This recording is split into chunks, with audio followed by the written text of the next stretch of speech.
You're listening to the Airline Pilot Guy Show. The view from our side of the cockpit door. WAPG.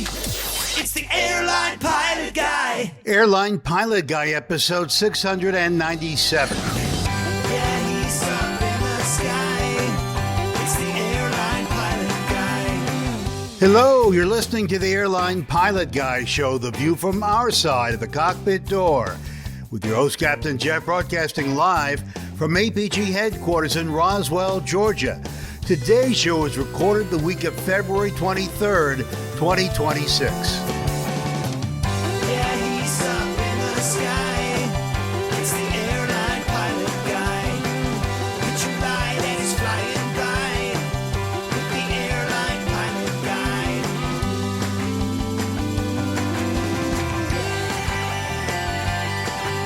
In today's episode, the NTSB assigns blame in its final report on that helicopter-plane collision near Reagan National Airport. And a burning lithium-ion battery injures an airline passenger. Also ahead, more news and your feedback.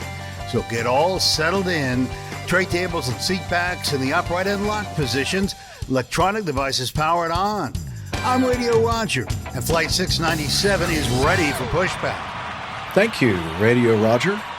He is an award-winning TV and radio reporter, currently at the number one all-news station in the nation, 1010 Wins, on 92.3 FM in New York City! Welcome to the Airline Pilot Guy Show. It's an aviation podcast covering the latest in aviation news and answering your great feedback. I'm Captain Jeff, former U.S. Air Force pilot and retired Delta Airlines captain. And joining me from his Garden View studio, in Hartford, Hereford, and Hampshire, retired professional dog photographer, former RAF, RAAF fighter pilot, retired Airbus A330, A340 captain for Virgin Atlantic Airways. It's Captain Nick. Hey there, Jeff. It's the old folk here again. It's terrible, isn't it? APG 697. Well, that was a number that doesn't really feature very much in aviation, not that I could find.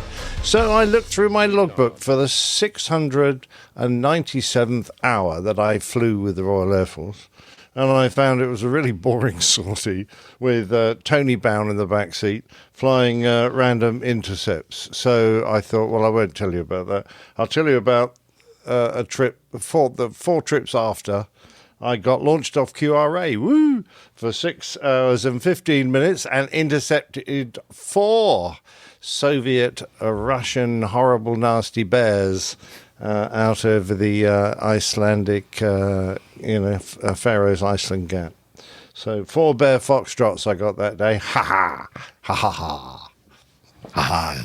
Nice. I guess we should play the applause, right?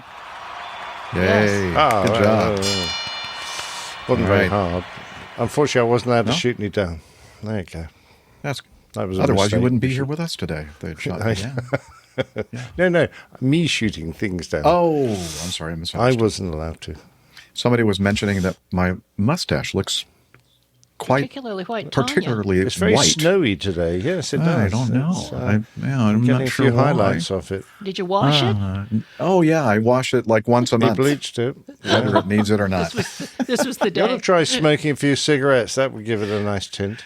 No, thank you for suggesting it. Okay. Liz is doing something. She's either telling us to move on or she's telling us that we're crazy, or both. I don't know. Both, actually, yeah. All right, so let's push this. Move on here. because you're crazy. Yeah. From her studio in Toronto, Ontario, Canada, retired financier and aviation enthusiast, spreadsheet master, and our producer, Liz Piper. Hi, everybody. Not talking about the weather again. Hooray! Yay. Why not? Hooray. Okay. It's probably still have a good cold. show, you guys. Yeah. Cheers, Liz. All right.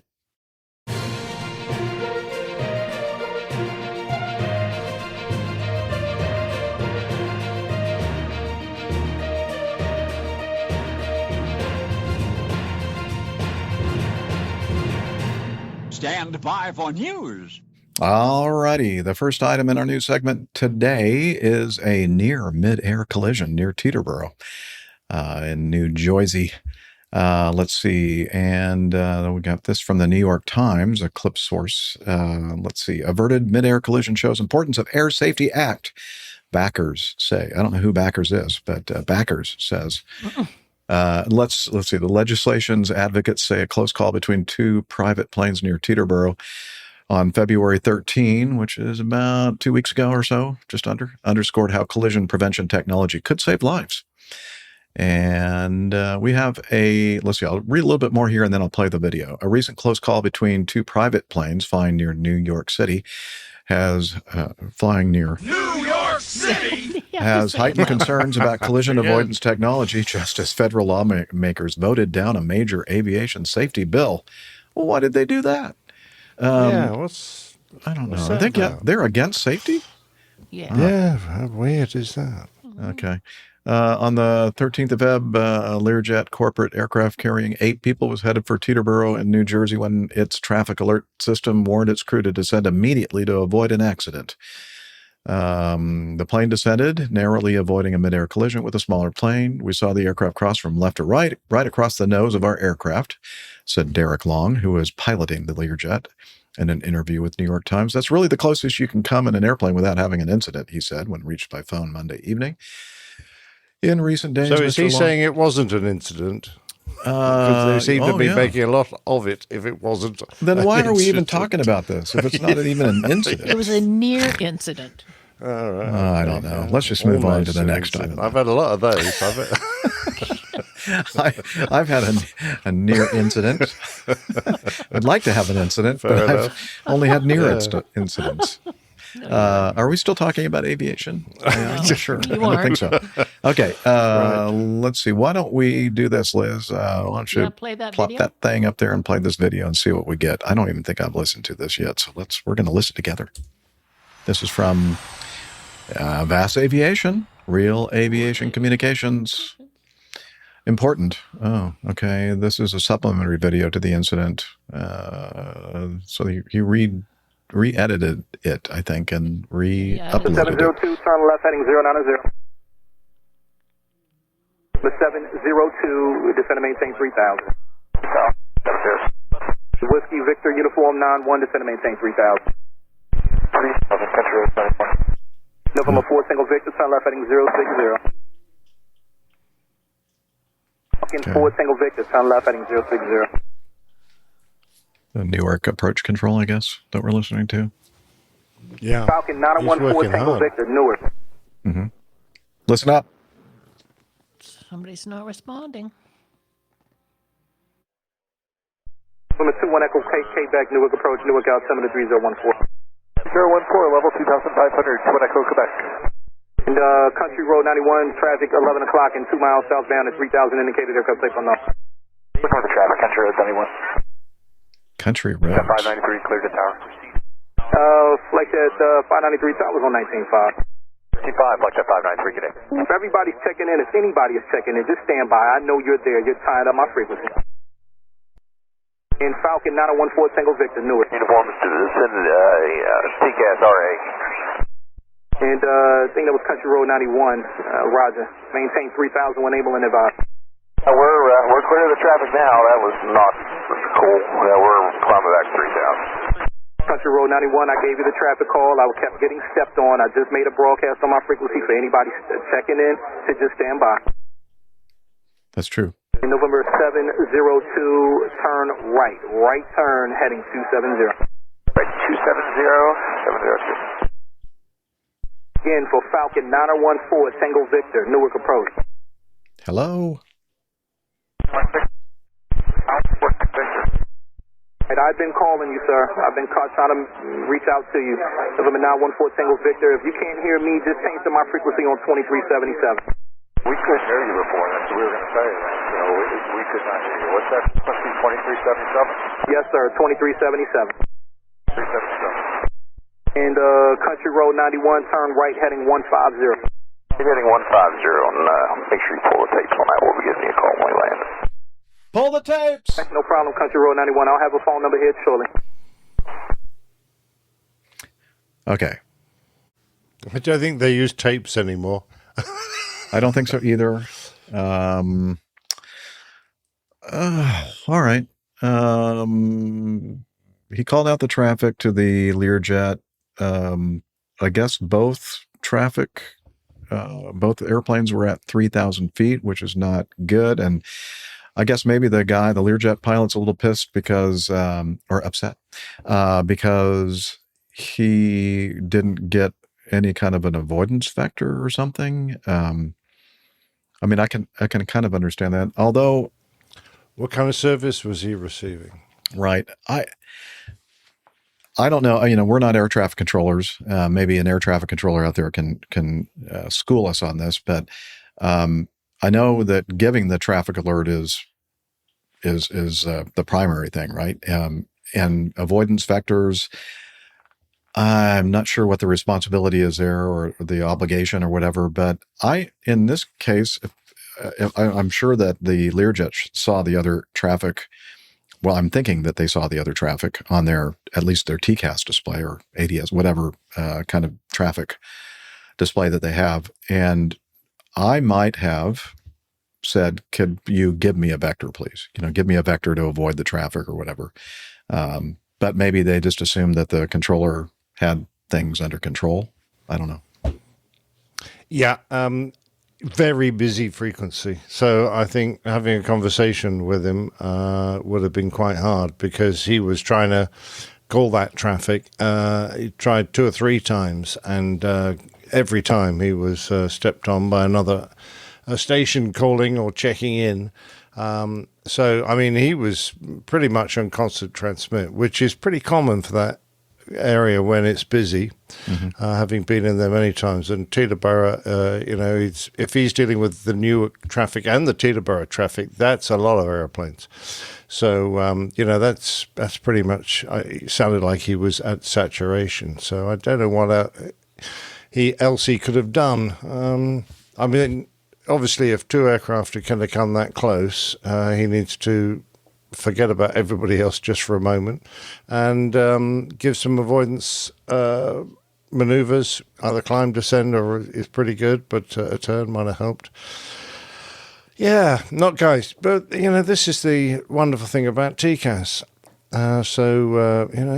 It works and it saves lives, and we think it's fantastic. Can't wait for it to become even more sophisticated in the future, because there are obviously some limitations, particularly at low level, that sort of thing. Yeah, I agree. Well, it looks like we have some people in our live audience that want to volunteer to become air traffic controllers. Neil says, we're not air traffic controllers, but how hard can it really be? The shifts are very short. Yeah, so obviously nothing to it. I-haul boxes, break, plus a vector, plus immediately. Yeah, that's what I'm thinking too. Yeah, very busy facility. Yeah, I've been in a similar situation before where the traffic is called out to me going into Birmingham, I think, and it's like, I'm looking and I'm going, well, it looks to me like if we keep going this way and they keep going that way, that we're going to be a problem. And then I had to say, could you please give me a vector to avoid that traffic? And then they did. Again, I don't know what the rules are, what the legality is for all of that. So we'll just have to hang that out there as a question mark, and maybe we can get some feedback from our audience, and including maybe some real air traffic controllers out there that may want to chime in on this, because I think we could all learn something. All right, let's continue on with this next item, which is the final report. Yay! This is from the Aviation Herald, reporting on the final report issued by the National Transportation Safety Board on the crash of the PSA CRJ 700 and the military helicopter, the Black Hawk helicopter, in Washington, D.C. at Washington National Airport. And let's see, I'm going to scroll down, and we're just going to, we were talking about this before recording the show today, and we were noting how nice the formatting is on the NTSB's report, which is not normally as nice as it is. And we're going to have all this in the show notes as a link. But honestly, the final report just basically confirmed everything that we had been discussing before today's show. And let's see. So let me read the synopsis. The Federal Aviation Administration's placement. Okay, the probable causes of the accident were the FAA's placement of a helicopter route in close proximity to a runway approach path, their failure to regularly review Too many syllables. and evaluate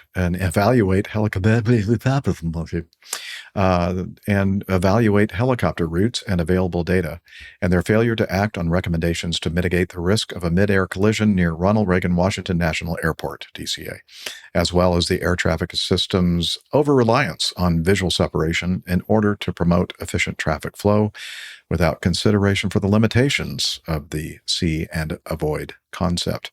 Also causal was the lack of effective pilot-applied visual separation by the helicopter crew, which resulted in a mid-air collision.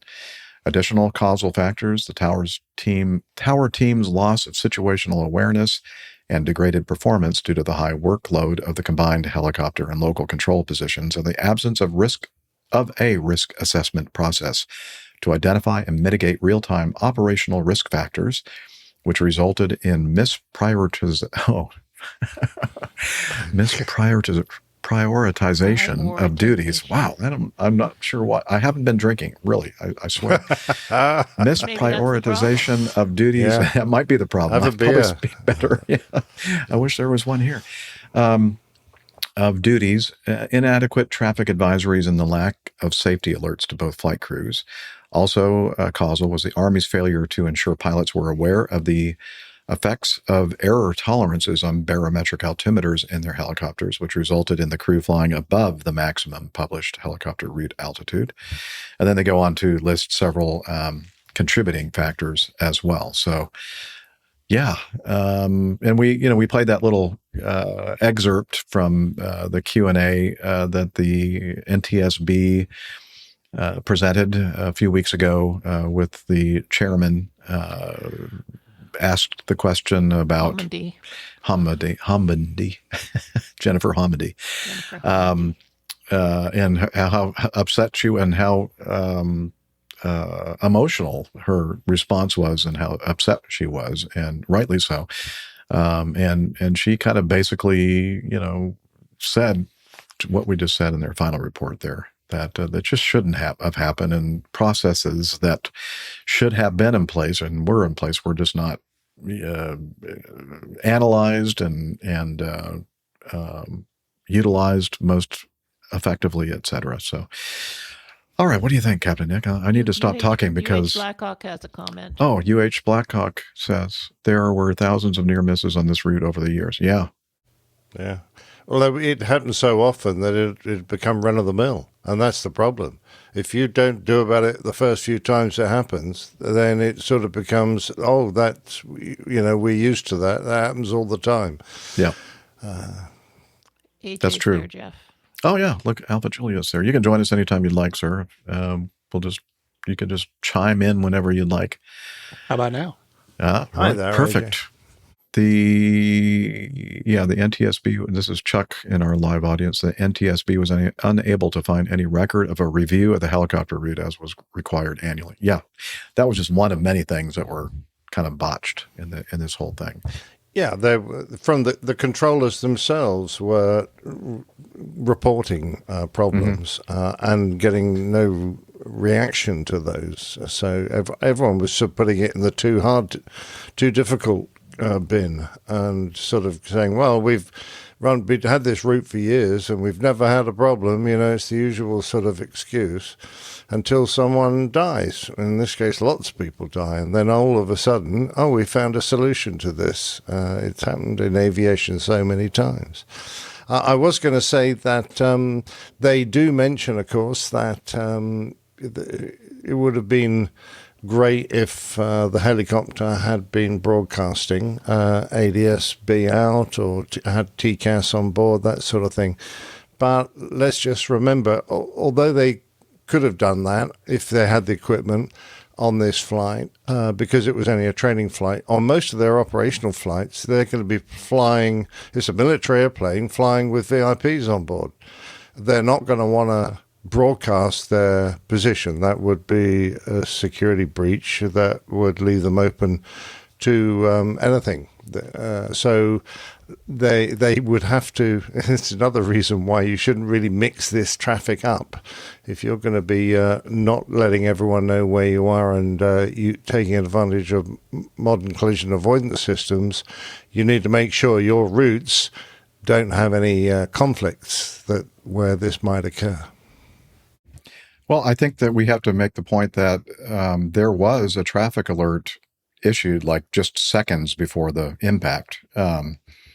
But because of the way the TCAS system is designed, that below a certain altitude, you don't get I guess there wasn't a traffic alert. It was a nonverbal alert that they never got an oral alert, as far as I recall. Is that true? I mean, can anybody back me up there? I think that I remember traffic was called to each of them. And I mean, from the controller, but I'm talking about the controller asked them to maintain visual separation on traffic which they had identified. So whether they had identified the correct traffic, I don't think the report really highlights that. Yeah, okay. I'll try to find it, but I thought that was something that happened. Like it happened so in close proximity or time-wise of the actual impact that it really wouldn't have any significant effect on the avoidance. So now that Alpha Juliet, welcome, sir, to the show. Hello again. Understand the traffic in Atlanta is not very pleasant today. Well, when you get a reasonable amount of rain, everyone decides to go 50% of their normal speed or less, and still manage to crash into each other everywhere. It doesn't make sense to me. What are you going to do with them?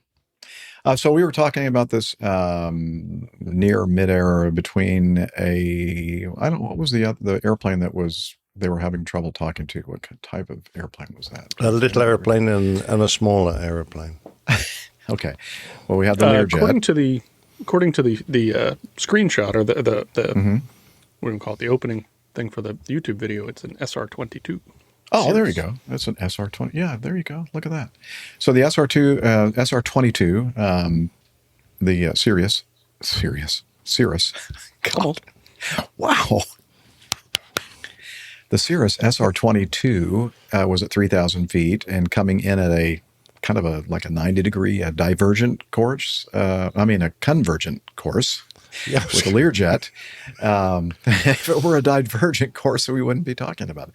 And it was a converging course turning into a diverging course. Yeah. So the Learjet ended up having to respond to a resolution advisory from his TCAS, a Descend RA, because the controller was having trouble contacting the Cirrus SR-22. But he did call out the traffic to the Learjet. And my question is this. The controller never issued an avoidance vector. And I think that maybe the Learjet pilot was waiting for that situation to be resolved by the air traffic controller via a divergent vector. Or I was saying that, well, I may have asked for one if I hadn't received one from them, but do you know what the obligations are or the legality is for the controller in this kind of a situation, AJ? I don't know as far as approach for the TRACON, what their rules would be in the situation. Mm-hmm. If they say they have each other in sight, that's somewhat that kind of checks a box. I haven't had a chance to watch this video yet, so I need to do a little bit of research on this exact situation. Yeah, so this is obviously a Class B, Class Bravo airspace, right? So well, they could be in it or they could be below it. Like I said, I haven't seen the video, but if they're both at 3,000 feet, there's a chance that they could be below that Class B airspace and in Class Echo, actually. Okay. Yeah, so we don't have enough information then to really figure out whether this was something that was required by the controller or not. Oh, well. Okay. I'll do some research and we'll circle back next episode. Oh, we'd appreciate that. Okay. Thank you. Producer Liz has texted me with the information regarding the second news item, the DCA Midair collision. The crew of Flight 5342, the PSA, received an automated traffic advisory from the airplane's Traffic Alert and Collision Avoidance System, TCAS system, stating traffic. Yeah, I thought so. At this time, the aircraft were about 0.95 nautical miles apart. And then 17 seconds before impact, a radio transmission from the tower was audible on both cockpit voice recorders, directing PAT 25 to pass behind the CRJ. So yeah, there was a traffic call out, a traffic call out by the TCAS system, Captain Nick, in that particular accident. So, but when you're in that situation, and we've talked about this ad nauseum, getting close to the landing runway, and you're in a final turn, and you have your belly up, essentially, to the traffic that is going to be impacting you. There are a lot of things going against you in this situation. And the fact that you mentioned, Captain Nick, very clearly and a very well-made point, is the fact that we're kind of used to getting these call-outs and being near military helicopter traffic in that area, especially if you're one of the regional airlines that are quite often asked to break off your approach to runway 1 and head over to the runway 33 to kind of help with the traffic situation. Now, I was going to say my anecdotal experience flying into DCA, which I did a bunch of in the 90s and the early 2000s, is that I guess because of the type of airplane I was flying, we would come in if they're landing to the north, we would come in on the visual or the ILS approach to runway 1, and we would hardly ever be asked to break it off and circle to land to the other runway. But routinely, the regional jets were asked to do that. I guess they're it's better suited for that type of aircraft. Anyway, so iHall Boxes has a comment back on the number 1 item. Okay, now switching, we keep bebopping back and forth between news item 1 and news item 2. So try to stay with us, people. iHall Boxes says, seems to me that as long as one of the pilots didn't acknowledge and maintain visual separation instruction, that the responsibility remains with the controller. Yeah, I could see that. Yes, to some extent, but I mean, we have a basic rule of see and avoid in visual conditions, right? So, yeah. And depends on the level of services that each airplane was receiving. If the Bonanza wasn't on flight following or anything, they may or may not be listening. You mean the Cirrus? I'm sorry, the Cirrus. What did I say? Are you serious? Yeah, I'm so confused. Don't call me Shirley. Okay. Yeah. So I think that we don't know. So we're going to have to. We're going to have to wait for somebody really, really, really smart and knowledgeable about this kind of thing. Anything else to say before we move on to item 3 in the news? We flogged that horse. Yeah, we did. That poor horse is definitely dead. A federal watchdog faults the FAA oversight of United Airlines maintenance practices. This is a Reuters article. The FAA's oversight of United Airlines maintenance practices is hindered by low staffing, ineffective workforce training, and hurdles to accessing air carrier data, a federal watchdog said on Friday. English really is my first language. Really? It'd be hard to really determine. American English or California English? Yeah. The U.S. Transportation Department of... gosh darn it. Somebody else take over. Well, actually, we're enjoying it, Jeff. We're not taking it. This is great.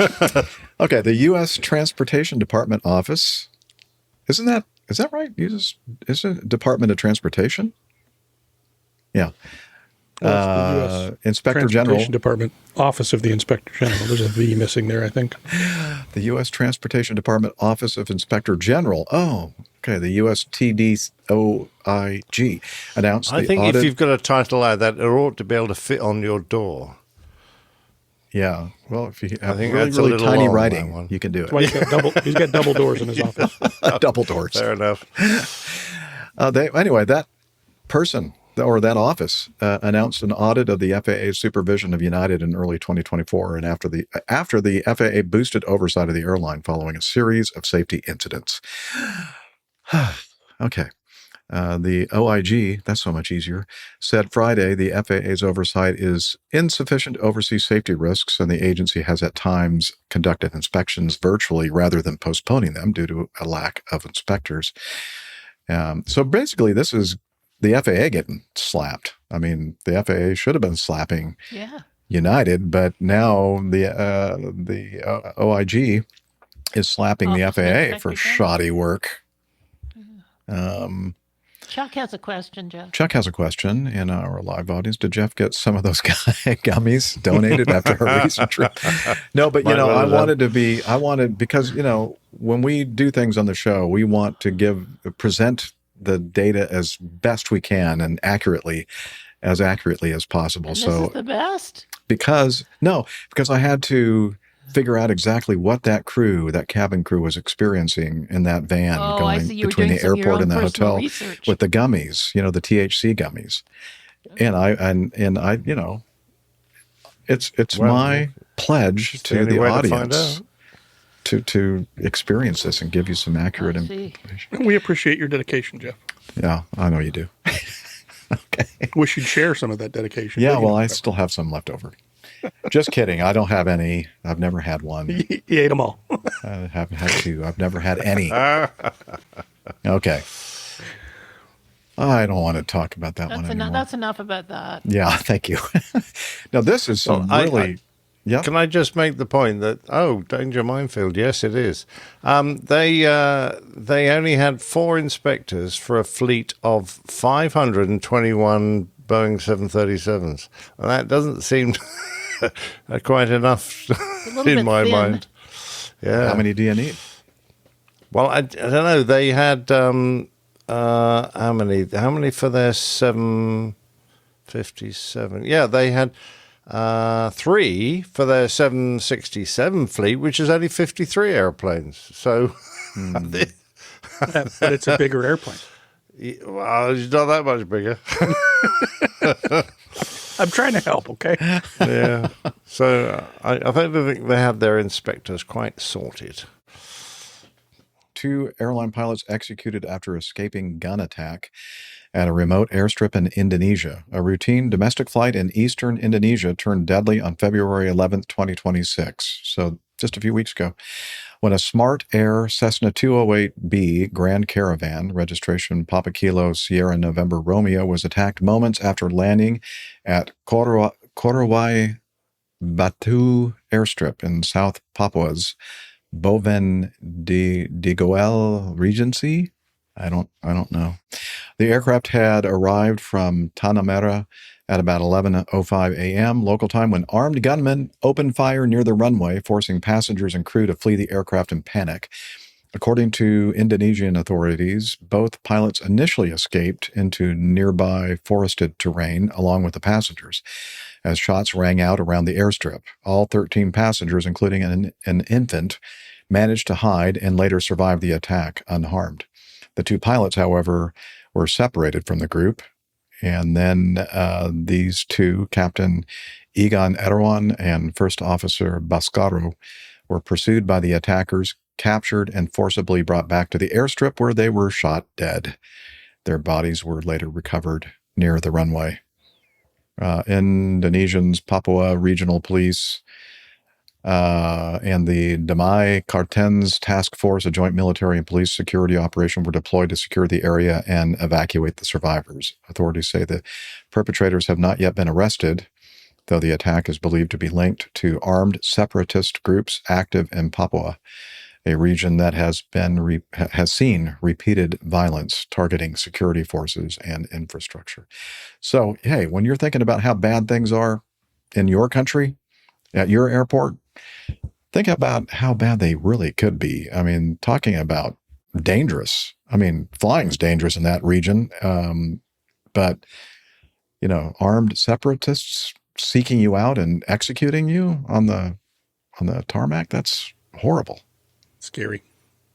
Absolutely scary. And I haven't heard of them specifically targeting airline pilots, figures of authority, but there's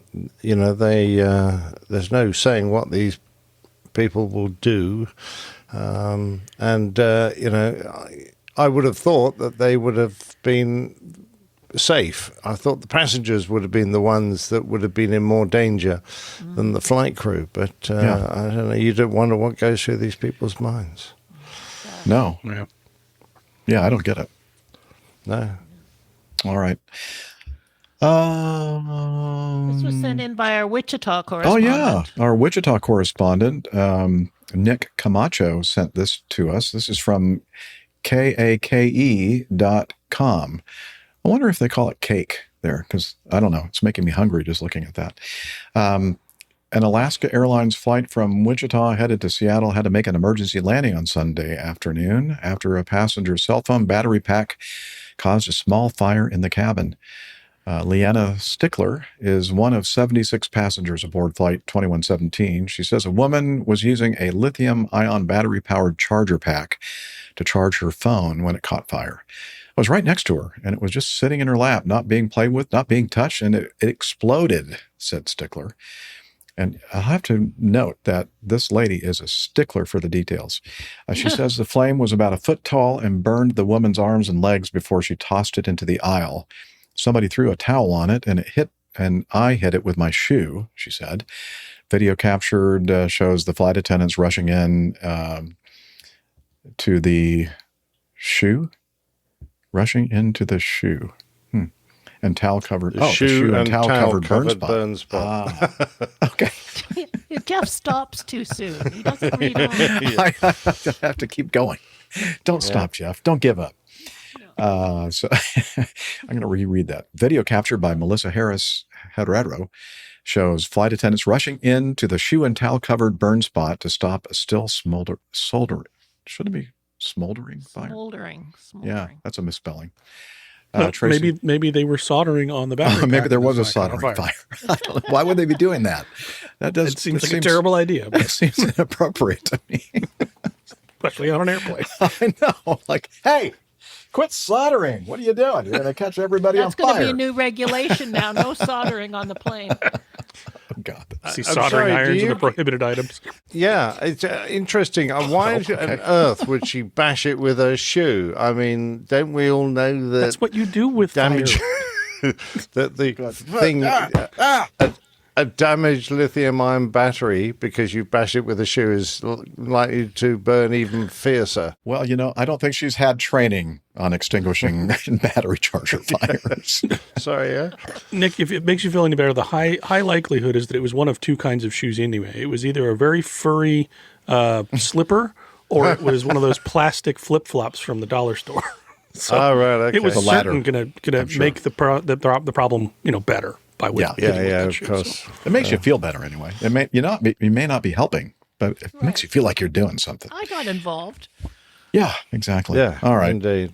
So hey, they had just taken off from Wichita and they just came back and landed safely. And I guess there was a lot of smoke. Oh, that's right. That's why I want to talk about this especially. Yeah. So I knew you wanted. Tracy says the flight had been only in the air for 15 minutes at the time. Terror. I'm like, oh my gosh, we're going to crash. And I hate flying as it is, said Soom. The flight attendants came running back with a fire extinguisher and put it out. The smoke was so bad, I couldn't breathe. Let's see. In the video, flight attendants could be heard telling people to cover their faces, which is a good idea, or put their faces in their shirts. Okay, that's a good idea. Soom says this is because the oxygen masks only came down after the fire was fully out. A few moments later. Uh-huh. Let me reread that. The oxygen masks only came down after the fire was fully out. I'm thinking, oh, wait a minute. Everything in my training said if there's a fire, that the oxygen masks are. Yeah. How else are you going to keep the flip flop and the towel burning? Because like the oxygen masks are there because of pressurization and to increase the partial pressure of oxygen going into your lungs so you stay conscious. It has nothing to do with smoke. So no. I'd like to know if that's really true. Well, I think I did see a picture and I could see that the oxygen masks were deployed. I'm just wondering who deployed the oxygen masks? How did that happen? Who does deploy the oxygen mask? Isn't the pilots? Because there wasn't a depressurization, I'm pretty sure that the flight deck must have done it. That's usually the only way you can get the oxygen mask to come down. To reach up and press the emergency oxygen button. And yes, I'm with you, Jeff. We would never deploy oxygen masks in the case of a smoke that, particularly if you know there's been a fire, because despite the fact you might say, oh, it's out and everything's fine, if you introduce a hugely oxygen rich environment around something that might catch fire again, and because these things do have a tendency to, leap into fire again, it's going to be 10 times as bad as it was before. So whilst I have sympathy with the passengers who were having trouble breathing in the fumes, because the fire extinguishers are very irritating for your lungs, so they're a real irritant. And of course, the smoke of the fire will be an irritant as well, so it's going to be uncomfortable breathing that. It will soon dissipate if you get the air conditioning running at max chat. But if you put oxygen in there as well, you have a real potential hazard. Bill's comment, I think, encapsulates. Yeah, an airline pilot in YYZ, Toronto, says, "Whoops." Yeah. Well said. Yeah. Yeah. Very well made point. And of course, there's another thing you have to bear in mind when you press that button is you're not going anywhere except on the ground below 10,000 feet, because once you've deployed those oxygen masks, you cannot go anywhere. You cannot climb back up because of the danger of having a decompression. And now you don't have any oxygen to give to your passengers if you do depressurize. So you are really stuck below 10,000 feet and in a diversion situation. I realize they're coming back anyway, which they did, which is fine.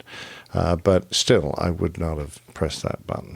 And UH Blackhawk says oxygen masks won't help as they take it outside there anyway. I think what he's saying is it mixes with the ambient air. They're an air mix situation. Yeah, so you're still going to have the smoke in there. You're going to have a little oxygen, pure oxygen in there as well. And then iHall Boxes says lithium-ion batteries produce their own oxygen anyways.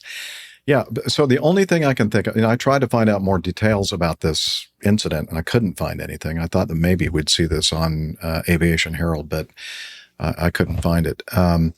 Is that maybe, I know they did reach up to like 20,000 feet or so, somewhere between 15 and 20,000 feet. Is it possible they also had some kind of a depressurization kind of event, and that's why the oxygen mask came down? I don't know. Don't know. I guess that's possible. Open the ram air. I don't know how this to try and get some airflow through.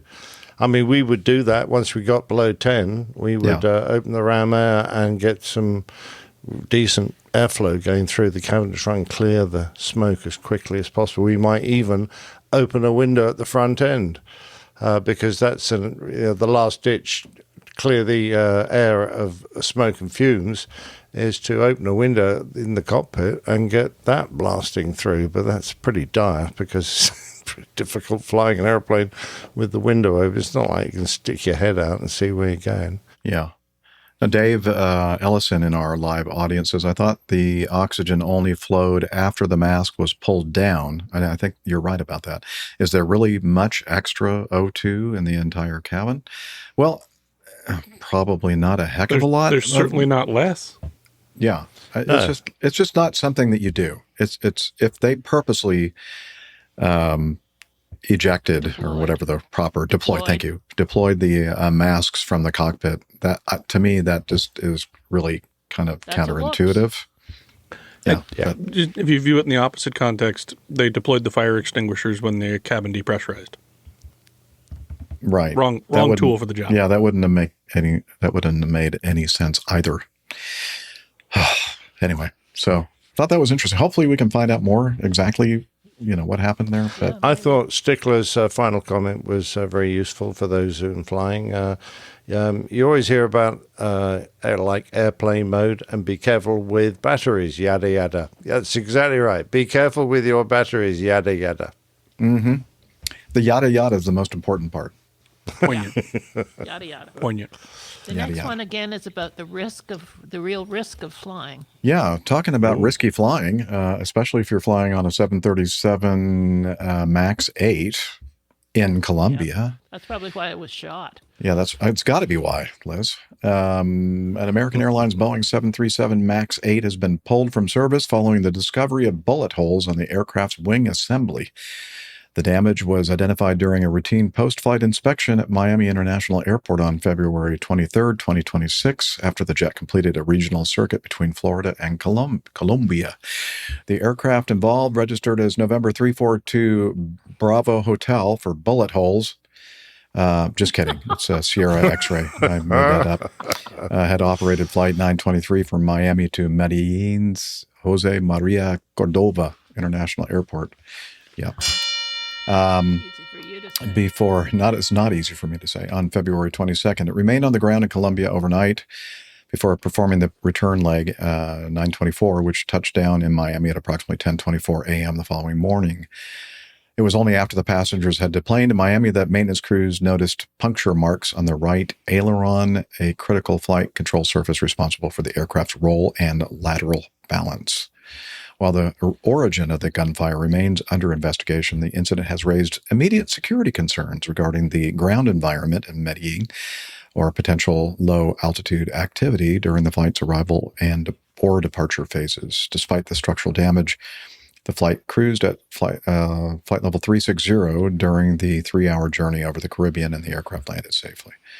Let's see. Following the discovery, American Airlines technicians at Miami performed temporary structural patching to stabilize the wing surface. Under the cover of darkness on the night of February 23rd, the plane was ferried on a non-commercial flight to the... Under the cover of darkness? Why did they say that? On the night of February 23rd, the plane was ferried on a non-commercial flight to the airline's primary maintenance hub at Dallas-Fort Worth International Airport. Makes it harder to hit. And you can't see the sun coming through the bullet holes. Right. Yes, very true. Nobody will notice under the cover of darkness. So secret. Bit of speed tape on the holes, and who away wrote you go. this thing?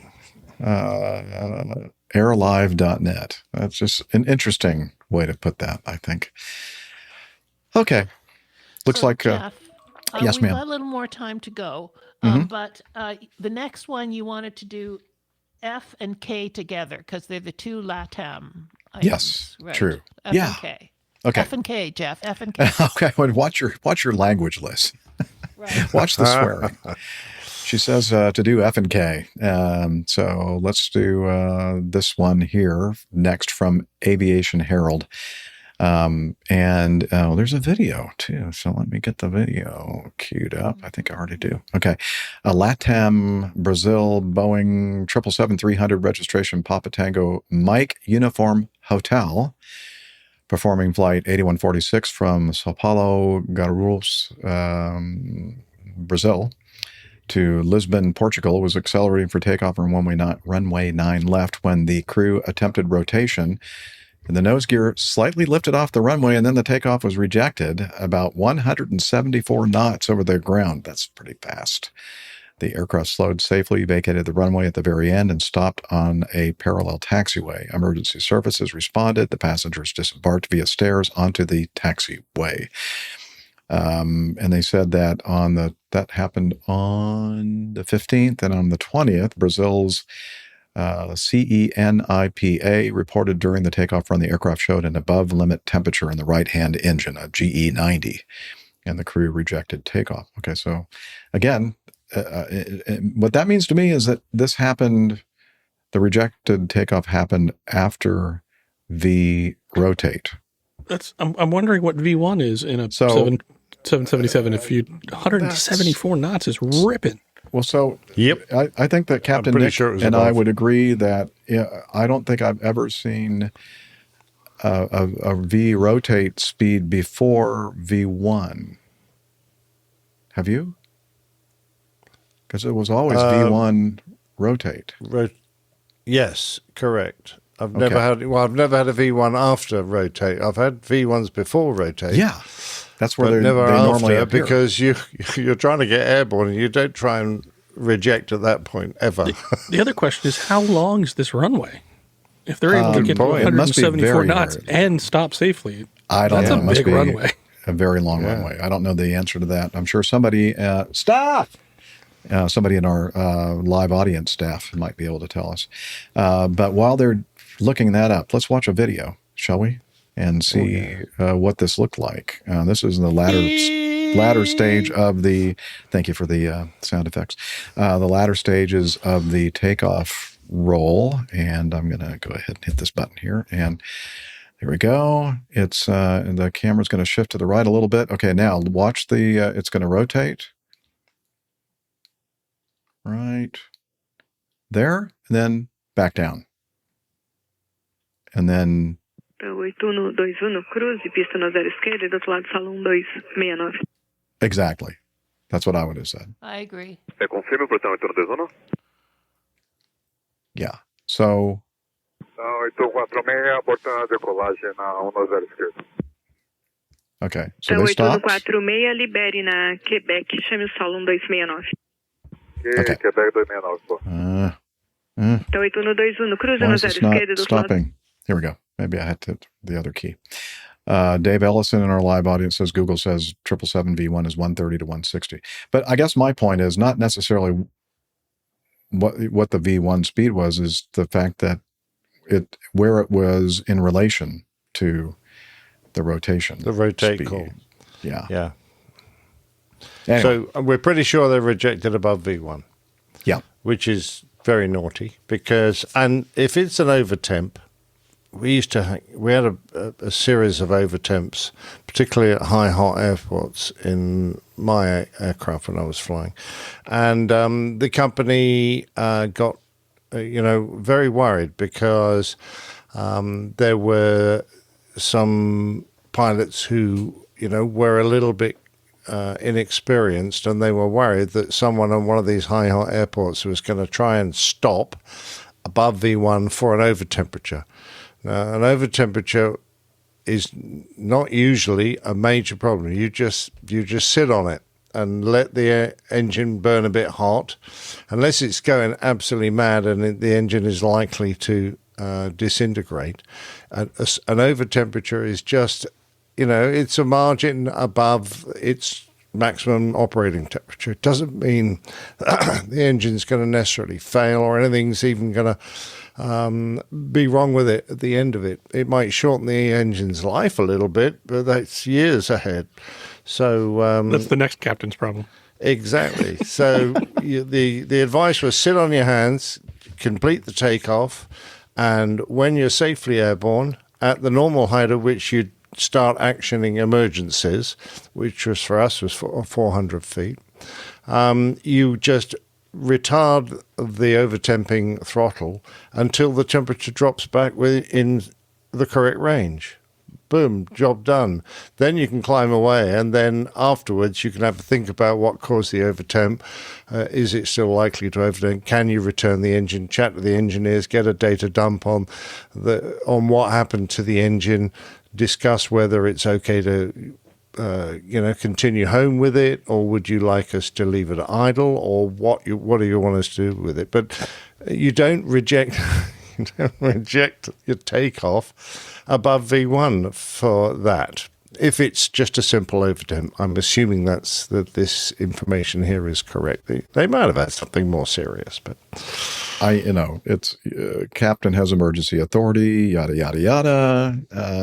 But as you say, it must be something very, very serious for you to, after the decision speed V1, to try to abort the situation. And iHull Boxes and our live audience says, by definition and regulation, V1 must be less than or equal to VR, V-rotate. Well done, sir. Thank you. Yep. That's what I thought. I just thought it was kind of odd to see that. Yeah, and the reason they stopped, because normally you'd say, well, above V1, you're not going to be able to stop for the end of the runway. Well, V1 doesn't take into account, or your rejection doesn't take into account use of reverse thrust. So when you do a rejection, the aircraft should stop at V1 with brakes only. Yep. And if you get the reverses in, that's a bonus. So that will shorten your stopping distance, which might be why they managed to get away with this, as it were. They managed to stop before the end of the runway and didn't hit the overrun. Brief search shows 3,200 meters, which is about 10,500 feet.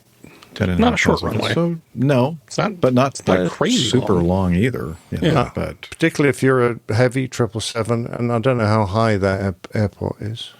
I don't know. Might be elevation. Bill didn't look that part up.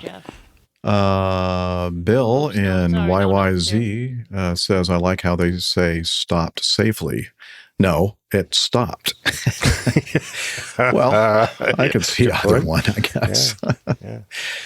It sounds better to say it stopped safely, It's kinder. The aircraft vacated the runway on its own power and was subsequently handed to the maintainers. Yeah, you guys deal with this. Yeah, here, please take it.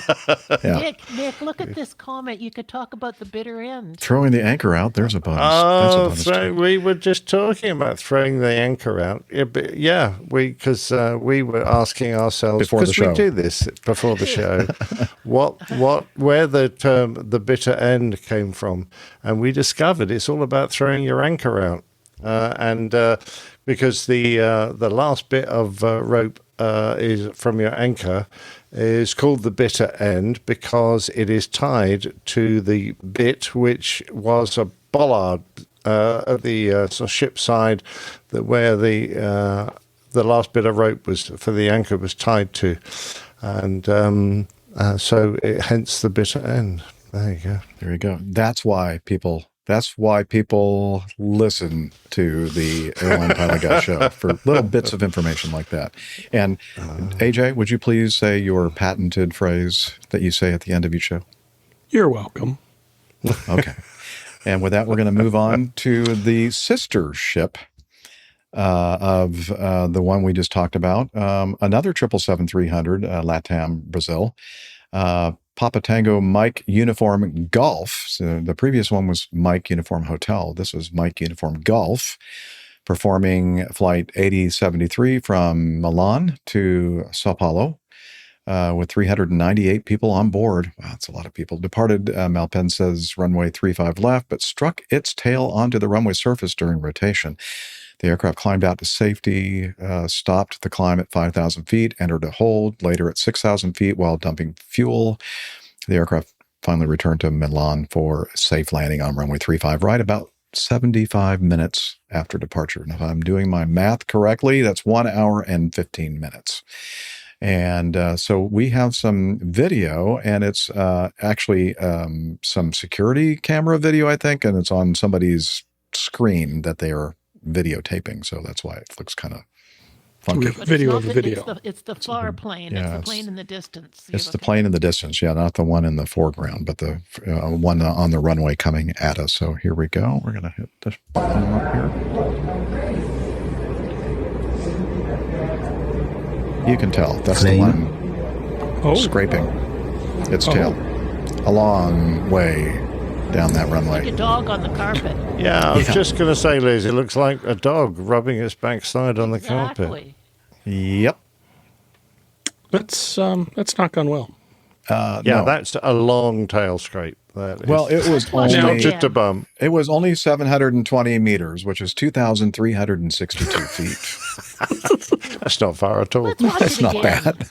So, shall we watch it again? Yeah, let's watch it again. Okay. All right. The question is, which one happened first? Did the tail strike happen first, or the rotated 175 knots happen first? Because one of these two things happened. The guys rotated too late, 175 knots, said, "Oh yeah, did you see those guys in that dragged the tail for half the runway? We're not doing that." or other way around. You see those guys that tried to rotate at 175 knots? That's nuts. We're not doing that. Okay. Yep. Either one's plausible. Just saying.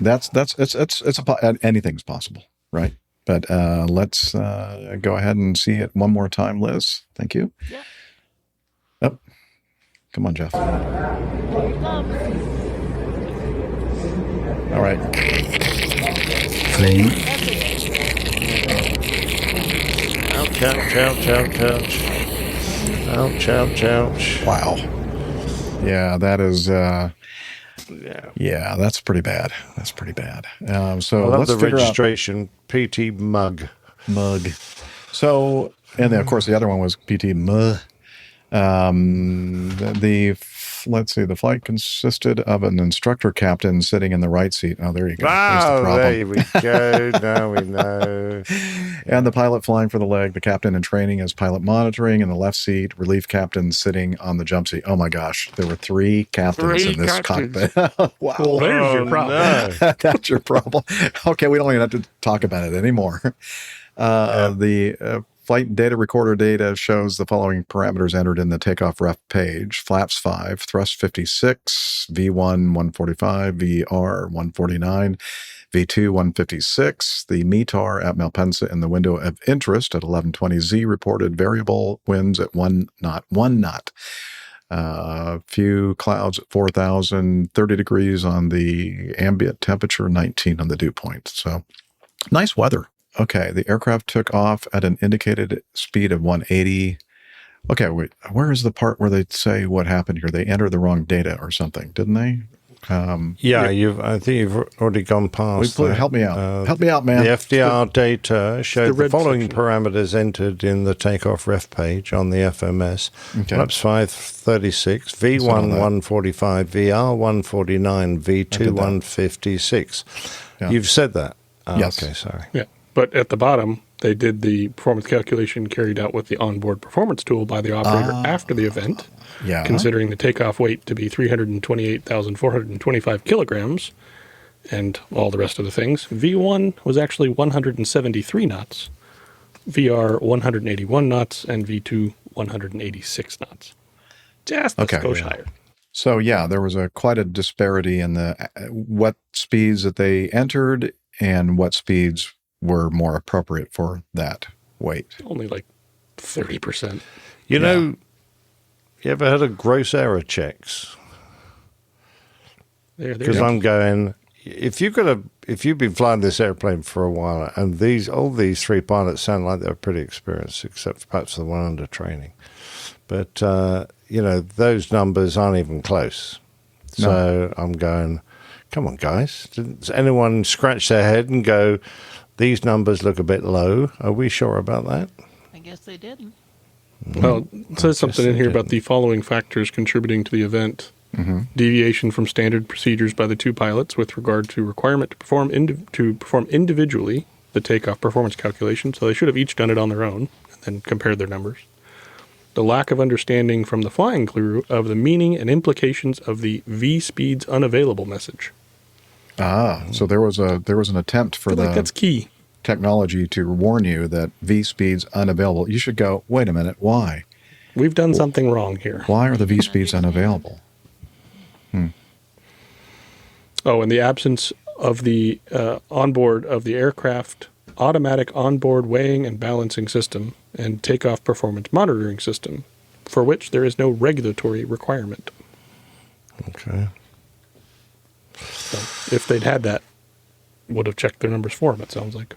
I wonder how many fleets actually have automatic onboard weighing and balancing system. I know that the early version of the Lockheed L-1011, I believe, had that system. I've got it on the 182. You do? Really? I don't think so. Yeah, if you push the tail down and it doesn't come back up. No, that's kind of a performance based it's the balance bit. Yeah, it's the balance bit. Yeah, you push the tail down and it stays where the down. center of gravity You need to move a is. couple bags. That's all I'm saying. Okay, well, I guess I could see that. Anyway, so there's that. 2 LATAM incidents in recent Bill's commenting about the tail strike. Oh, okay. Bill in YYZ, if you're going to do it right. Yeah, that's a tail strike and Yeah, I mean, heck, if you're going to, might as well really make it good. Greg Peterson, hey, Greg, they should just add tiny wheels to the tail like they did for that Concorde. Yeah. Yeah. Solution. Problem solved right there. And IL boxes. With so much experience on the flight deck, everyone starts trusting the other guy, and the other guy didn't check the first guy because of experience bias. Happens all the time. Yep, that's one of those things, being led down the primrose lane or whatever they call it. Primrose. What is it saying? Yeah. Anyway. My best example for how I trust my fellow human beings is I look both ways when I cross a one-way street. Yeah. Yeah. You never know. Always. And even when you go through, I've been doing this for years, the intersection, I have a green light and I know that they have a red light, but I still look. Oh, yeah. Because I have been known to drive right through an intersection. This was a long time ago, but I've done it. And I look in my rearview mirror and go, oh, yeah, I think I just drove right through that intersection. And I didn't even think about stopping. I didn't even see it. Did you put your finger down after you were gesturing to the guy who was honking at you? No. Oh, jerk. Jeff, you want to do S, I think, before we finish off? You want to do S? Yes, I would love to. Well, which one? S, as in Sam. Oh, S. I thought you were saying F. I thought we already did that one. I heard F too, if that makes you feel any better. Okay. S is in Oh, thank you, Liz. Well, I'm going to be doing some editing. Okay, so this is the last item of news that we're going to cover on today's show. We don't have a heck of a lot of feedback, so that's why we're covering a lot of news today. This is from the WashingtonTimes.com. So you remember in Washington State, out of actually this happened out of Portland, didn't it? Or was it out of Seattle? Why don't I read this and find out? Yeah, if only we had some sort of an article with information. Yeah, it's right here. That's what I'm looking at. Okay. So this, you'll remember this Alaska Airlines 737 MAX took off, and a door plug fell out of or off of the fuselage on the left side and left a big giant gaping hole in the side of the fuselage. And remember us talking about how great that the crew did with handling this emergency. Nobody was hurt. Nobody was killed. Nobody got sucked out the hole, thankfully.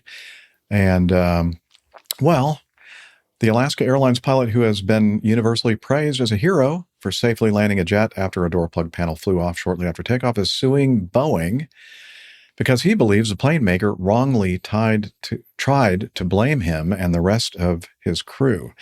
Captain Brandon Fisher was commended by the heads of the National Transportation Safety Board and the Federal Aviation Administration, and even Boeing executives for helping ensure none of the 177 people aboard the Flight 1282 were killed when the blowout happened in January of 2024. But Fisher's lawyers say Boeing's attempts to deflect liability in past lawsuits, despite what the NTSB investigation found, led to the pilot being sued. The pilot was sued by some passengers and caused him great distress.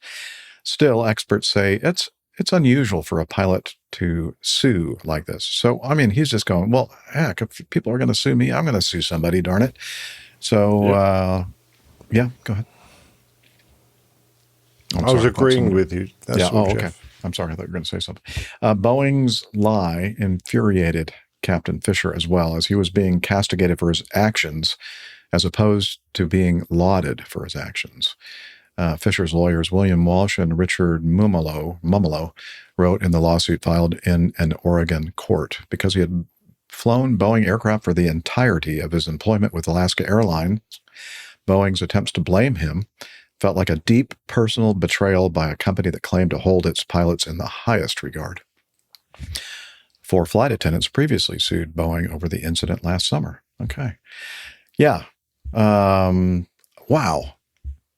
I've never heard of anything like this happening before. It probably has, but I haven't heard it. What do you think? Well, I've heard of frivolous lawsuits being taken out of people, but I mean, when you're the captain of an aircraft and you manage to bring it back safely with everyone fit and well in the back because of a manufacturer's error, and then they start to blame you to the point where the passengers think, oh, he's obviously the guy we need to sue. I think it's just awful. But there you go.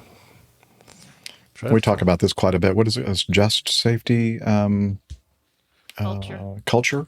And this kind of action does not foster, a just safety culture, in my opinion, at all. This is finger pointing at its best. Yeah. Or worse. All right. Wow, that was a lot of news that we covered today. Thank you, Liz, for getting all that set up for us. We still have some items remaining in our news segment, but we're going to save them for our next show. And now we're going to do something called Getting to Know Us. It's a time of the show where we share kind of a show and tell, what we've been doing between shows, if anything. If you're like me, not a lot. Don't really have much to say. Not a lot at all. I've been doing my singing thing, and that's about it. Is this your segment then? All right. Yeah, I guess it's my segment. I decided to go first since I have really nothing to say. Yeah. So you've been cleaning your mustache, obviously. I've been using bleach on my mustache to make it as white as I can. As the driven snow. Yeah, but no, I don't. It's probably the white balance in my video. I'm using the built-in video camera from my studio display, and it's kind of giving it. Yeah, it definitely looks whiter than normal. Yeah, it gives you a nice tanned look as well. Yeah, a nice tan in this time of year, which is kind of weird. Ultra white. Yeah. Very all right. handsome. Well, thank you. Right. Who's Yours as well. Okay. Yeah. Who wants to proceed with the show and tell? Well, if AJ does, then I can go on to the artwork when I have a quick I can do crack. that. All right. Yeah, not a ton. I was actually just reviewing my photos to make sure I didn't miss anything. I think we talked about Valentine's Day on the last show, so yeah, not a whole lot this week, just working. I did go do some on-site professional development day for Civil Air Patrol, which was some learning occurred. Kind of a funny small world story. So I ended up sitting next to a gentleman who works for the FAA in a cybersecurity role, basically. And it turns out that my office is his old office. Oh. And we're 75 miles away from I would check for so bugs. It was just very bugs. small world. Cybersecurity. Those guys, you can't trust. Just saying. So yeah, it was just kind of small world, kind of cool. But yeah, other than that, just kind of working. That's the way February is. It's not very interesting. Well, speaking of getting to know us, let's get to know Neil Landlorn. He changed his coil packs in his Saab this morning. He says he thinks he's solved the misfire. Man, he lives an exciting life. Yeah. Wow. That does sound exciting to me, Liz. Yeah, good. I mean, it's not every day that you change out your coil packs. Yeah. Hopefully. I never change my coil packs myself. Yeah, well, you He's should think having about misfires, and he's got coil packs. What has he got, a rail gun in his side or something? Don't cut him off, Nick. What year is that, Neil? That must be an older vintage, I would imagine. Or do modern cars still have coils too? Do they? Okay. Not coils, coil packs. Coil packs. Oh, so that indicates a more modern. Each one is an individual coil pack that sits on top of each spark plug and is electronically controlled. You're thinking of a coil, which fed all the spark plugs. Oh, okay, cool. Maine Marin says he passed another FAA medical this week. Second-class citizen for another year. Second-class citizen. Well, good for you. Very good. Yeah, well way done. to go. Congratulations. You had a pulse. Good. Captain Anyway, Nick. I'm sorry. This show is not only just the APG crew; it's the community It's not as about well, and we're kind of Indeed. we're proving that right now. We're catching up with everybody. Oh, we got a good one. Tim Van Ram. I passed my FAA PAR this week. Was it on par? Is it above par? Below par? What What's does a PAR PAR stand for? I don't know. That is the private Precision airplane, Approach Radar. That's what I private know. pilot written test, basically. Oh, private written. Okay. Private Aviator Written. Is that what it stands for?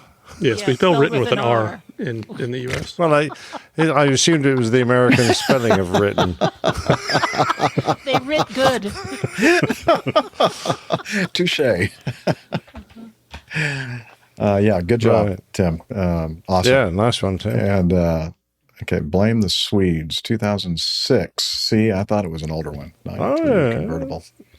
2006 isn't old.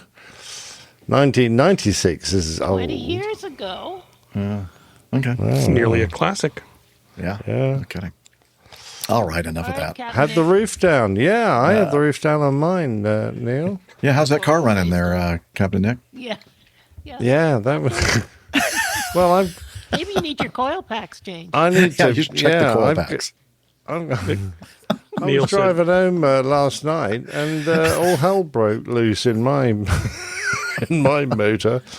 I was trying to count all the warnings I was getting, and the steering failed. It's part of the steering function failed. The automatic brakes failed. The hill start braking system failed. The tire pressure monitoring system failed. The ECS failed.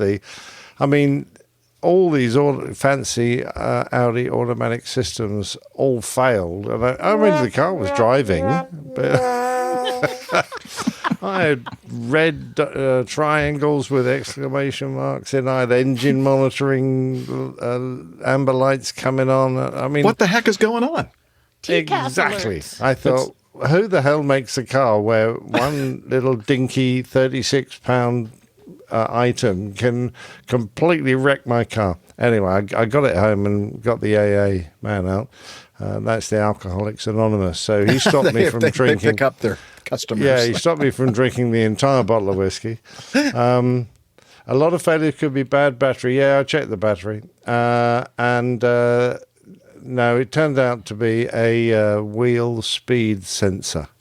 Just one 36-pound wheel speed sensor. Well, but I've got I could see that because that's what's feeding all of the information. Yeah. It's like you losing your airspeed sensor in the autopilot. Well, exactly, because the spoiler came up, and then it refused to go anywhere, and it said spoiler failed, and I'm going, what the hell has the spoiler come up? Speed. It's based on a speed.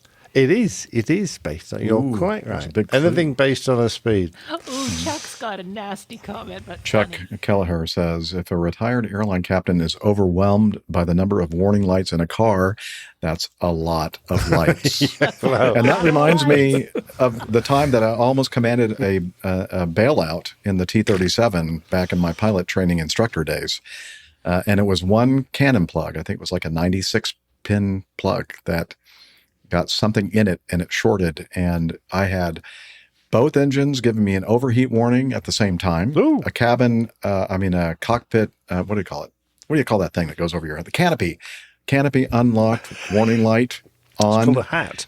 Things goes over your head. Well, not that. The thing in the airplane with its plexiglass. Well, he also had his hat on under his helmet. Yeah. So anyway, all these things happening, and the very first thing that happened was smoke. So we immediately went to 100% oxygen. So I just assumed that smoke I was smelling was engine smoke because I have the overheat lights on. I was wrong. Turns out that was an acrid kind of smell, acrid smoke, which is electrical. And finally, before thankfully I said bail out or eject, I said, wait a minute, how can all this happen at the same time? Something must be. And then I looked at all the breakers over there on the side that were all open. We normally say popped, but I think the more accurate verb is open breakers. And I went, okay, don't go anywhere. Put the handles down. Let's don't eject. Anyway. Oh, and did I mention that we were flying formation in the weather, and my wingman lost wingman at the exact moment that everything started going off in my cockpit. Yeah. Perfect. That was probably the most exciting. It was the most exciting flight of my life. Anyway. Main Marin has a question. Main Marin has a question. Was your weight on wheels switch engaged, Captain Nick? Well, I'd just gone over a humpback bridge, so momentarily. Yes. It's, I've got yet to get it to this garage and see if that's actually what's wrong, but the AA man seemed quite convinced. Well, I hope that the Audi F1 car doesn't have that same kind of I'm sure sensor. it has an identical system to my TT, but there you go. Yeah. What else has been going on this week? We've lots of petonking. Weather's been fantastic. Had the roof down on the car, blah, blah. And took pictures to annoy Liz because it's been so warm and gorgeous.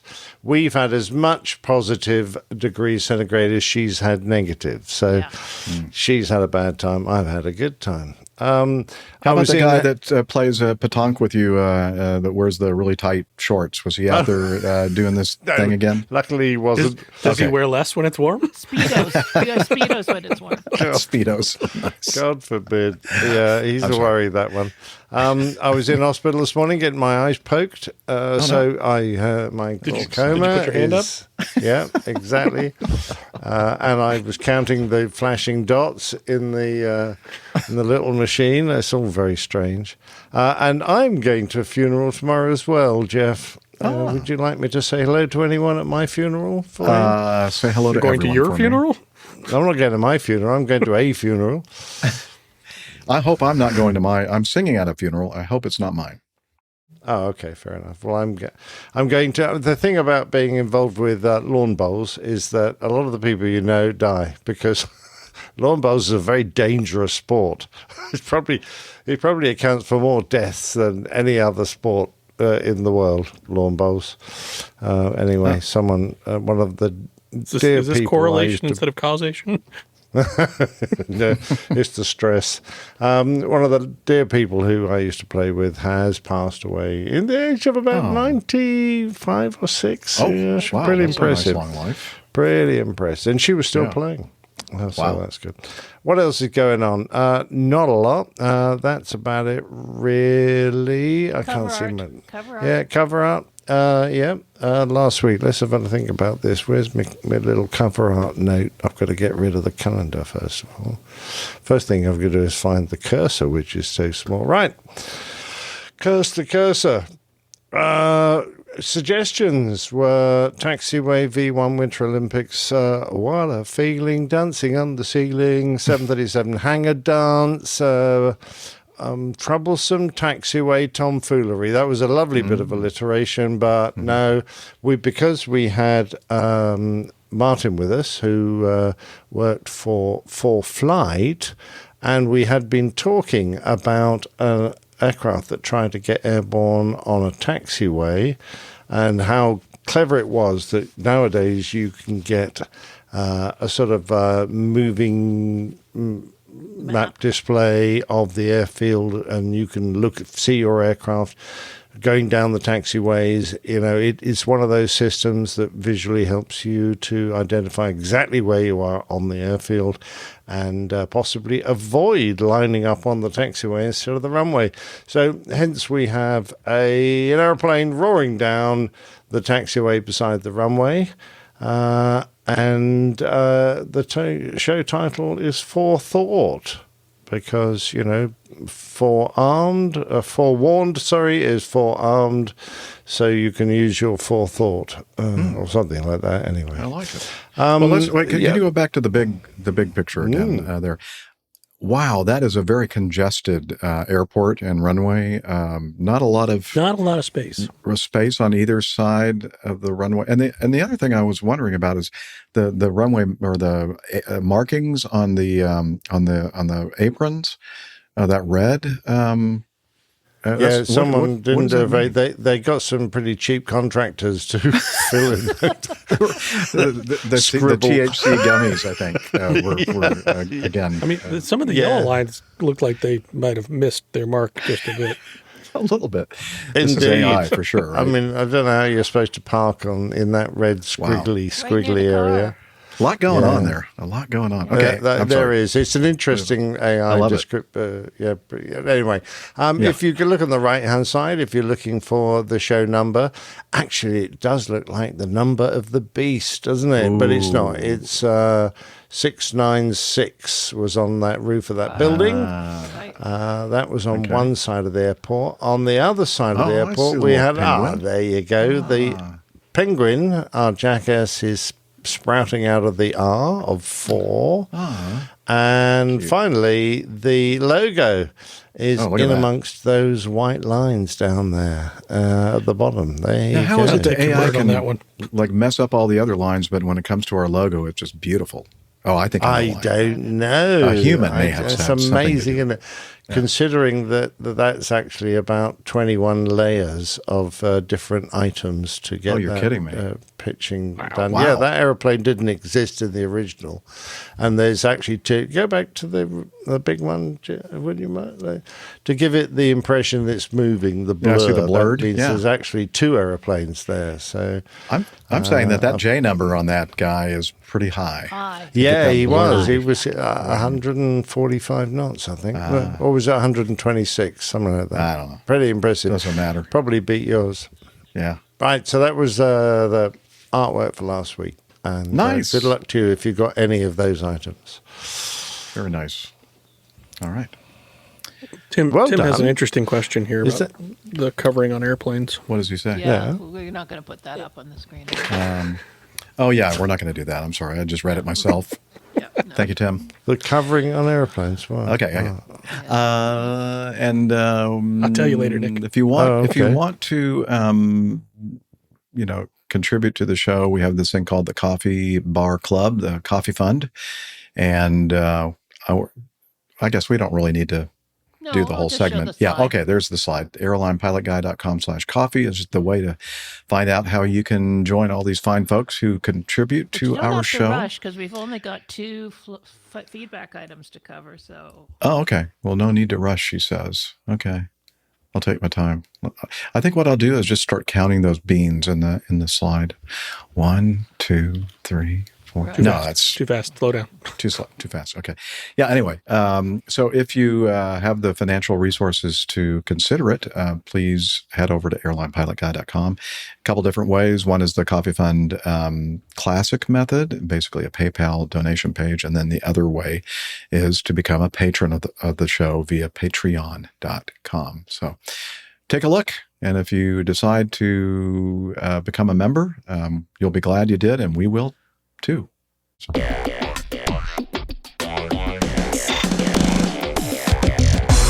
Captain, incoming message. All right, this from Yehuda Moskovitz. Old episodes. Good evening, Captain Jeff. This is Yehuda from Philadelphia. Just started listening to your APG podcast a week or 2 ago and have started from the very beginning. Yeah, you know what that means. APG syndrome. He's suffering from the APG syndrome. APG syndrome. Yeah, like that guy said. All right. This is Yehuda again. I'm currently up to episode 25. I got a good laugh in episode 24 when, as you were apologizing for the long delay in posting, although the reason for the delay was no laughing matter, you said, and I'm paraphrasing here, quote, if you're listening in a year from now, 2 years from now, or even 10 years from now, although I can't imagine anyone would be listening beyond that time. Yeah. Well, they're not listening. Well, they're not? Oh. Well. We're recording. They're not listening. They're listening to the episodes? Okay, I can tell you that you have an avid listener listening beyond that time, and although it's from 14 plus years ago, I still find it informative and relevant. I would also like to mention that you began the episode saying you were in Philadelphia. I moved here a few years ago and have been several times to the unofficial Philadelphia PHL the airport observation site at Fort Mifflin. I find it fascinating watching airplanes on their final approach and have begun to discern the minor adjustments that are made as the plane approaches the runway. I plan on being all caught up on your podcast by the end of the year. Wow. That's highly ambitious. Yeah, very ambitious. And I hope to hear this not mentioned after he when I does do. that. Yeah. Well, not only are you going to hear that mentioned, Yehuda, but we're mentioning your quite lofty goal of listening to all of them before the end of the year, and we're very impressed. Yep. Anyway, if not, I do at the very least look forward to your reply. And I replied to him personally and mentioned that I would talk about his feedback on the show. He better hurry up because, eventually you're going to have done another 600 shows before he gets to the current 600 show. Oh, yeah, that's true. And so he'll Diminishing still have returns. 600 shows to listen to. So it's a vicious cycle. Jeff, Yes? I have a question. Is Yes, Fort Liz? Mifflin associated with Dunder Mifflin? I have no idea. Probably not. Yeah, I don't think so. Liz is asking if Fort Mifflin is that associated in some way with the paper company in Syracuse, Dunder Mifflin. And I'm sorry. Scranton, you're right. It's someone's name, I guess, because it's an odd word. Yeah. Dunder Mifflin is the paper company from the U.S. version of The Office. Yeah, in Scranton, PA. You're right. I mean, No, don't watch that. I stick with. I do have Do some you watch jammies. do you watch the jammies. UK version with Ricky Gervais? I watched some of them. Yeah. Not that many of them. It wasn't a very long. I wasn't series. that. Yeah. Enamored with The Office, but. Yeah. I think the U.S. version is pretty funny. Anyway, Glad to have Yehuda on board. yes, thank you, Yehuda, for sending in the feedback and letting us know that you're that you're suffering from the syndrome. And you can take the treatment if you want. Dr. Steph will. Okay, will and I'm administer going to the try to find the injections. treatment right now. Why, hello there. My name is Miami Hick, and I'm here to talk to you today about an embarrassing subject that no one likes to talk about, APG syndrome. Do you have a constant pain in your neck from always looking up at airplanes? Have you tried to grow your own Captain Jeff mustache? Do you think of Miami Rick every time you hear a cricket? Think of Captain Nick when you hear a frog croak. Think of Dana whenever you eat Boston baked beans. Do you think of Dr. Steph whenever you get stuck with a needle? If you answered yes to any of these questions, then you are suffering from APG syndrome. Well, suffer no more. Introducing Go Around Acillin. With only 36 daily doses of an easy-to-swallow pill, you can be free of your symptoms with Go Around Acillin. Talk to your doctor today and find out if Go Around Acillin is right for you.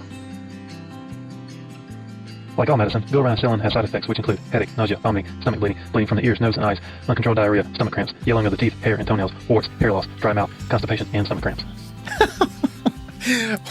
What's great about that is he mentioned stomach cramps 3 times. Diarrhea. Well, So that's Miami hair... Hick, also known as Brent Wright, who used to give us all kinds of great comedy bits on the show. We had several people that would give us very funny things over in the earlier days. They've all moved on, apparently, but that was a lot of fun. Any of you out there that think that they can come up with some funny things like that, please send them in, because we're always very receptive for that kind of thing on the show. We love it. Yeah. Right. Okay. Our second and last piece of feedback. Okay. Last and definitely not least, Sam Bolog, who is with us in our live audience. I think, isn't he? Yep. Mm-hmm. Okay, cool. He sends us in. Okay, this is going to be a good one, actually. The Airbus A340-300 has always carried a reputation. Smooth, reliable, but not exactly overpowered. So Sam says, and he gives us a link to an Instagram post. He says, "Hello, crew. Is this situation possible?" You know what? Okay. Let me play the video just so that you know what he's talking about. So if you'll pop that up there, Liz. Okay.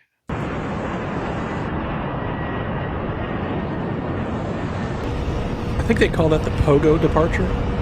Okay. Sorry, it's so loud. Okay. Is that in the manual as the pogo departure? Yeah, so that's right. First of all, I think there was when I first saw this video. This was months ago. I think we had. I don't know if we actually Did we even cover it? I mean, I think it may have been one of those things. I think it was Well, one of those not when things I that we was had there. in our news lineup, and we never got around to it. And then maybe finally, that's Liz it. deleted it. And I think that there was some. I tried to do a little bit more research on that video clip, and there was some discussion that was not real. That was like AI or video or something, like a video game or something like that. I don't know. I'm not sure. Flight sim. Or flight sim, yeah, something like that.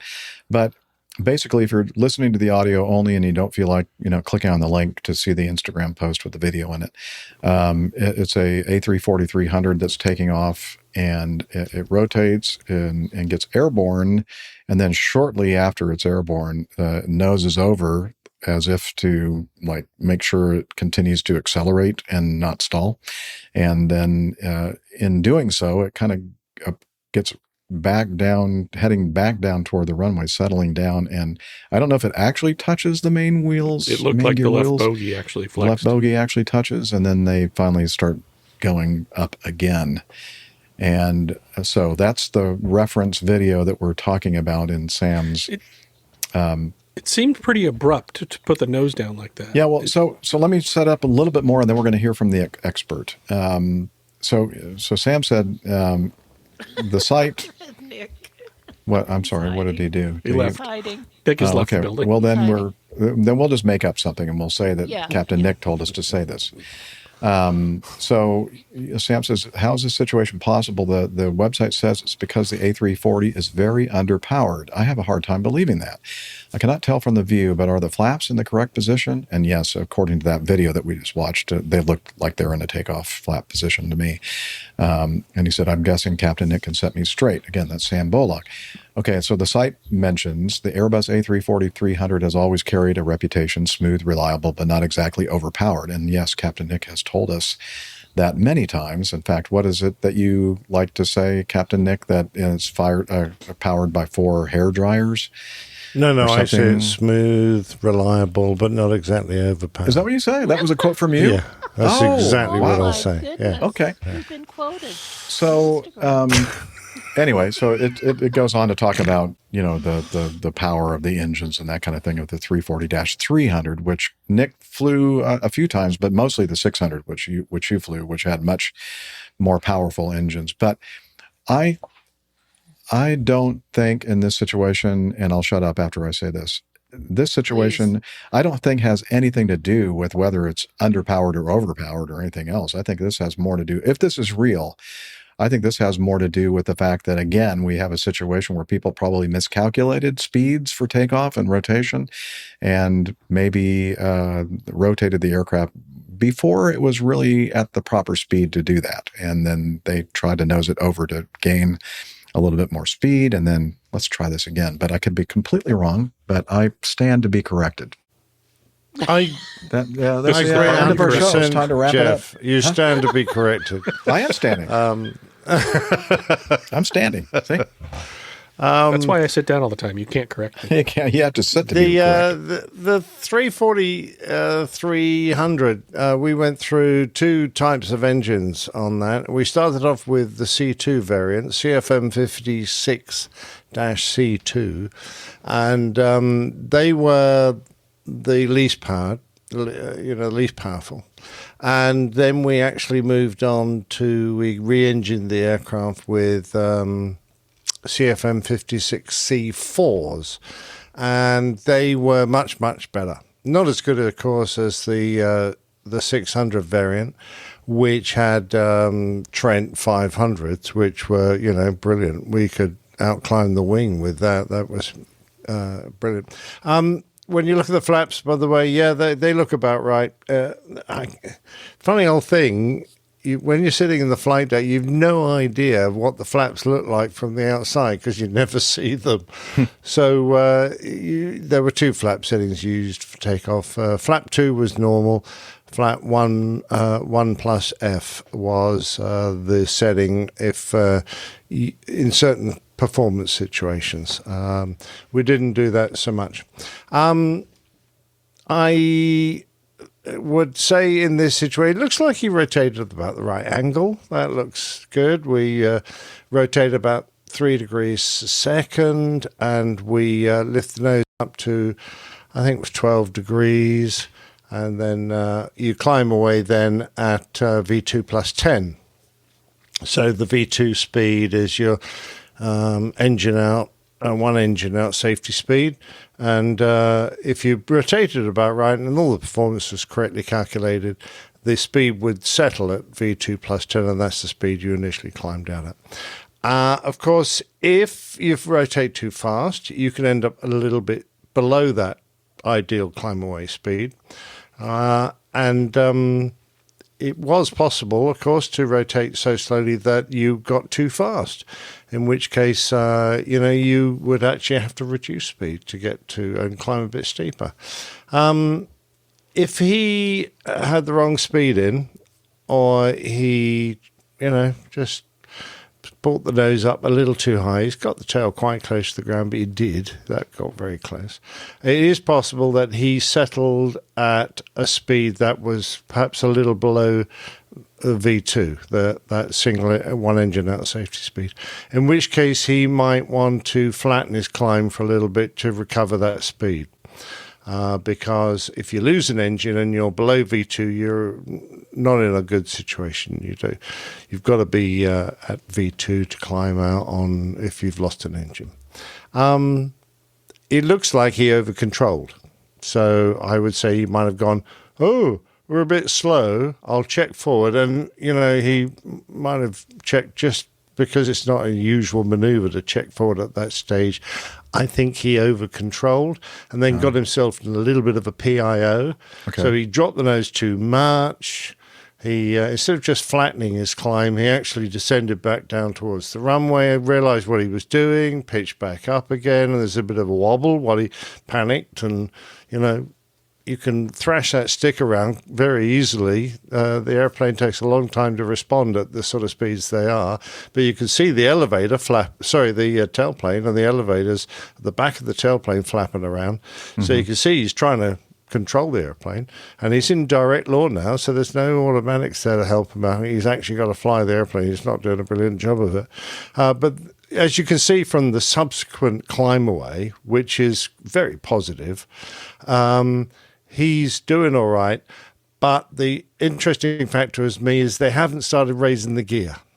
So in order to raise the gear, you've got to pitch the airplane up, get clear, have positive rate of climb on at least 2 indicators, and then you can raise the gear. I think the gear wasn't called for because the pilot flying it was going, oh, we're not quite at the right speed here. And then he started to struggle with actually pitching, selecting the right attitude and holding it. He didn't do a very good job of that.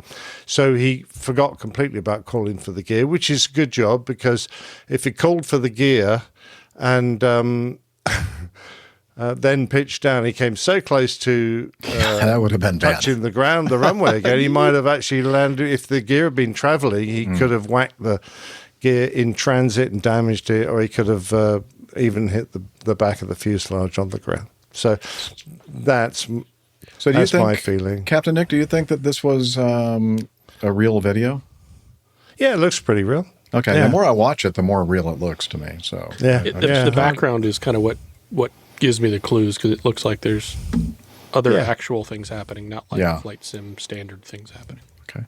Go ahead, Liz, for the... Bill has a couple of comments for you there. Bill in Yankee Zulu, YYZ, nothing like a good stick trashing. Does he mean trashing or trashing? Thrashing. Yeah, thrashing. Yes, I think the pilot probably did need a good thrashing afterwards. And maybe a trashing too. And indeed, he certainly was stirring the pot.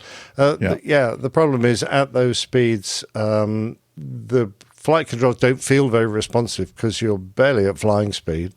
As he checked forward, he might have gone, check forward, oh, nothing's happened. Push it a bit hard. Oh, I've pushed it too much now. Oik it back. And that's kind of what it looks like to me. For the uninitiated, could you just explain what a PIO is?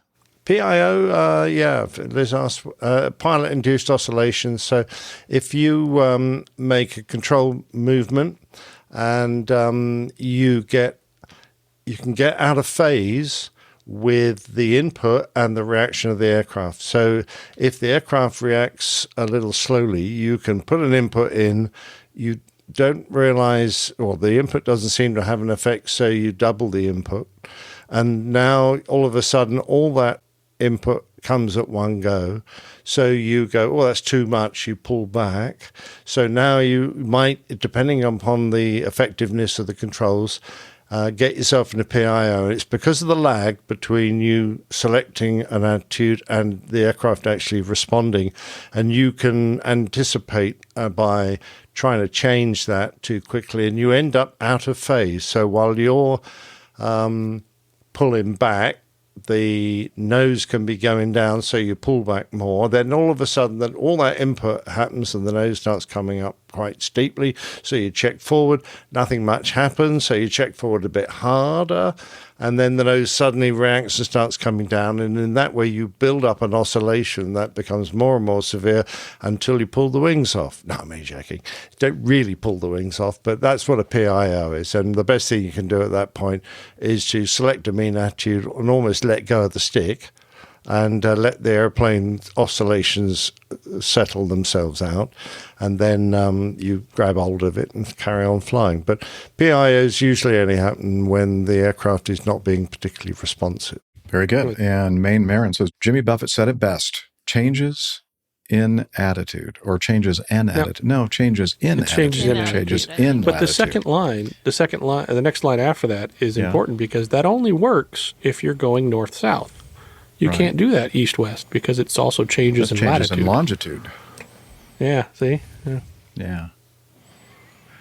Oh, he's got excuses now. Excuses for his bad grammar. He's driving. Maine Marin, I'm driving. Oh, okay. You're driving. That's we'll let you off the hook excuses. All right, it's time to wrap it up. Thank goodness. Airlinepilotguy.com, that's our website, where you'll find information about the crew, the community, which is the most important part of all of this. A calendar, a community calendar. We have merchandise. We have a library. I don't know why, but we do. And our librarian, Tiffany, is lovely, and she manages that for us. We also have a special page to cover the plane tales and more detailed information about each of those. And you can also, on that page, figure out how to subscribe to Plane Tales as a separate feed. So if you don't want to hear us talk about news and feedback and what we've been doing between shows, then hear me yak on and on and on about stuff, you can just listen to Captain Nick's wonderful voice and very highly produced segments of the Plane Tale. Just that, so check it out. Other stuff there on the website as well. But we're also on social media, and one of these fine co-host is going to tackle this for you. Or for me, maybe. Oh, okay, hang on a minute. I think AJ did it last time. Oh, okay, on my turn. All right, if you're a Facebook aficionado, facebook.com/airline pilot guy, and that's all one word. And if you are ex-Twitter, if you're ex-Twitter and you're on X, then we're at APG Crew. Okay. On the Instas where the artwork now goes, and I've even remembered to tag APG Crew, which is our handle on Instagram, APG Crew, all one word. And finally, where the sausage is made all smelly and horrible, youtube.com, where the sausage is made, /Airline Pilot Guy, again, all one word. Yes. Did you just say our show was smelly and horrible? Yes, we have a very smelly and horrible show. Yeah, but we look good doing it, though. That's for sure. That's the important thing. That's the important thing. All right. And, of course, we are also on Slack. Someone else who's smelly and horrible. Not anymore. Hello, can you tell us about Slack? Okay, but I'm dripping wet. Almost didn't get that in. That's what she said. Okay, let's see. Would you come on over here and tell us all about the Slack, sir? APG listeners, please join us on our Slack team. Slack is a communication, coordination, and sharing platform that works on your mobile, laptop, or browser. On Slack, we share news and ideas, we suggest episode and Plane Tales topics, we plan events and meetups. To get into the Slack team, please email me at slack@airlinepilotguy.com. That's SLACK, Sierra Lima Alpha Charlie Kilo @airlinepilotguy.com. Or send me a tweet with your preferred email address to @Hillel, and I'll send you an invitation. That's Hillel, spelled Hotel India 11 Echo 1, and see you in Slack. Thanks a lot, Hillel. Tell your wife I said hi. Okay. Let's see. This is another thing that she is in her lovely red Canadian colors. Oh, look at there. There's our producer. Thank you so much to Liz, our producer, Liz Piper, who does all the work behind the scenes. She's great, the best in aviation podcasting. Thank you very much, Liz. And then we have the best audience for sure. Come on, look at these people. I mean, they're great. Thank you for being there each and every week to help us with our facts or help entertain us and all that kind of stuff. We do appreciate you. And now we say, wishing you clear skies, unlimited visibility, and tailwinds. Talons, Douglas. That's all for now. You're welcome. See you next time. Yeah, he's up in the sky. It's the airline pilot guy. Good day.